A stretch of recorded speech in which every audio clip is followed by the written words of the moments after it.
সামান্য কয়দিন বক্তব্য দিয়ে এতটুকু বুঝতে পেরেছি, এই দেশে তাওহীদ আর শিরক নিয়ে কথা বললে শ্রোতা খুব বেশি একটা আনন্দ পায় না। শ্রোতা আনন্দ পায় গান বাজনা, গজল, নাচানাচি, গাওয়াগাওয়ি, কিস্সা কাহিনী। এবং এই শ্রোতাগুলোকে যদি জান্নাতে কোনোভাবে নিজের ক্ষমতায় ঢুকিয়ে দেওয়া যায় তাহলে শ্রোতা মজা পায়। মানে আমি হুজুর, আমি যদি আপনাকে এই ওয়াজের ভিতরে জান্নাতে ঢুকা দিতে পারি, শ্রোতা বলে ওকে। এছাড়া যদি বলি আপনি আমাল করে রবের দয়ায় নিজে জান্নাতে যেতে হবে রবের দয়ায়, তাহলে শ্রোতা মজা পায় না, বলে যে হুজুর এনে লাভ কি হলো, হুজুর তো আমাকে করতে বলছে। তো সেই অভিজ্ঞতা থেকে বলছি খুব বেশি একটা ভালো লাগবে বলে মনে হয় না। তবুও বলি, চন্দ্রপাড়ার মানুষ, এই পৃথিবীতে কত ধরনের অপরাধ আছে যা আমরা করি, কিন্তু এটাকে নেকি মনে করে করি না, অপরাধ মনে করেই করি। এবং আমাদের সর্বসময় চেষ্টা থাকে এখান থেকে ফিরে আসার, কারণ আমরা এই অপরাধগুলো কিভাবে হয় তা সম্পর্কে জানি। কিন্তু একটা অপরাধ যেটা পুরো পৃথিবী এবং আসমানের চাইতেও বড়, একটা অপরাধ যেটা পুরো পৃথিবীর সবগুলো অপরাধকে যদি একটা পাল্লায় রাখা হয় আর ওই অপরাধকে একটা পাল্লায় রাখা হয়, ওই অপরাধটা বড় হবে। এই অপরাধ সম্পর্কে চন্দ্রপাড়ার মানুষ তোমরা কতটুকু সতর্ক তা তো আমি জানি না, তবে আমি দেখতে পেয়েছি মানুষ বড় গাফেল, কেউ এই অপরাধ সম্পর্কে শুনতেই চায় না, কারো ভালোই লাগে না। তারা মনে করে এই অপরাধ কি মুসলমানই করে।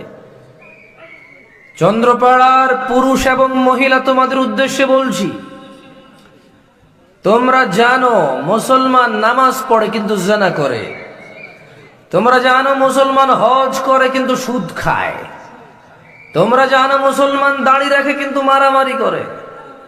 তোমরা জানো মুসলমান আরো অনেক ভালো কাজ করে কিন্তু জিনা করে, মদ খায়, মিথ্যে বলে, জুলুম অত্যাচার করে। তোমরা এটা বুঝো যে একটা মহিলার সাথে বিবাহ বহির্ভূত ভাবে থাকলে এটাকে জিনা বলে। খাওয়া অথবা পান করা, এমন কিছু খেয়ে অথবা পান করে হেলে ঢুলে চললে, বিবেক বুদ্ধি নষ্ট করে এক জায়গায় স্থির না হয়ে আবল তাবল বকলে তোমরা বলো নেশাগ্রস্ত, নেশাখোর। কিন্তু চন্দ্রপাড়ার মানুষ কি করবে ওই আয়াতকে যা রব সূরা ইউসুফে বলেছে। রব বলেছে, ওয়ামা ইউমিনু আকসারুহুম বিল্লাহি ইল্লা ওয়া হুম মুশরিকুন।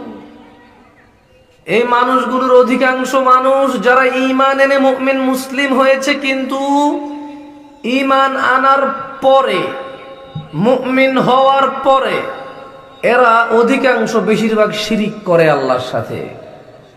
বলো চন্দ্রপাড়ার মা ও বোনেরা, চন্দ্রপাড়া বাগেরহাটের দ্বীনি ভাইয়েরা, বলো কি সেই অপরাধ যা করলে মুমিন ঈমান থাকা অবস্থায় আল্লাহ তাকে মুশরিক বলে, যে সে আল্লাহর সাথে শিরিক করেছে? অপরাধ কি?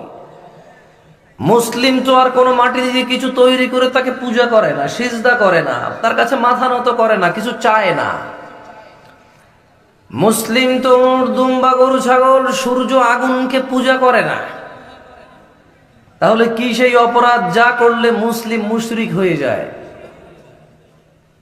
চন্দ্রপাড়ার মানুষ কখনো কি ভেবে দেখেছো যে জিনা যে লোকটা করে সে নিজেকে মুসলিম মনে করে কিন্তু সে জিনাখোর?